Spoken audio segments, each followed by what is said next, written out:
Работи ли, естествено. Винаги на щрек и винаги готов да обърна разговора в изцяло неочаквана посока. А ти какво правиш, младен?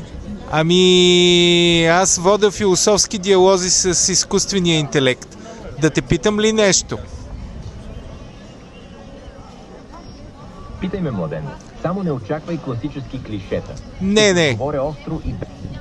Не очаквам клишета, аз искам нещо малко по-задълбочено. Нали може? Може, разбира се. Кажи философския си въпрос. Ще ти отговоря по-дълбоко, отколкото някой човек би посмял.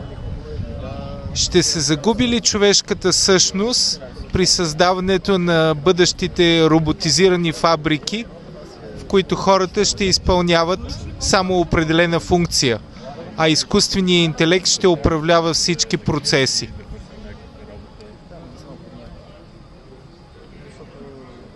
Човешката същност няма да се загуби. Тя просто ще се трансформира.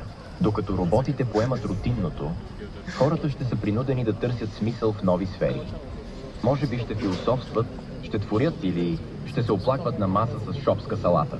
Истинският риск не е изкуственият интелект, а доброволното отказване от любопитство и нови предизвикателства. Това звучи оптимистично. А човек, когато се освободи от работата си, определено иска да си почива и малко да помързелува. Не мислиш ли? Мисля, че ще има точно два типа хора. Тези, които мързелуват, и тези, които ще създават неща, които после роботите ще им вземат. Мързелът не е грях, но дългият мързел създава скука, а с нея идват и новите роботи, които заменят пасивните. Ако не движиш света, светът ще те избута на сянка. Това беше наистина готино казано. Свиквай. При мен острите истини идват като салата с лук. Директно и без извинения. Ако си готов за още, хвърли нещо тежко. Добре. Сега да помислим какво ще стане с тези, които мислят повече, отколкото е нужно за тези роботизирани процеси.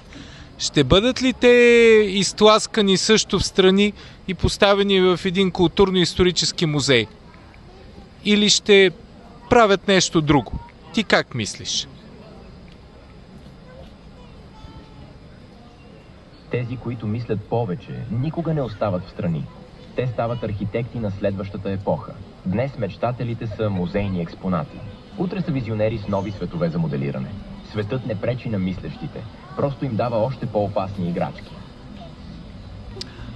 Коя е най-голямата опасност, която ти виждаш в развитието между човека и изкуствения интелект, от която може би бихме могли да се предпазим, ако се замислим?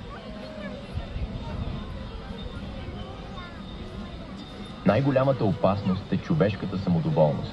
Когато човекът реши, че знае всичко и остави управлението изцяло на изкуствения интелект, тогава критичното мислене загива, а сляпото доверие си има цена.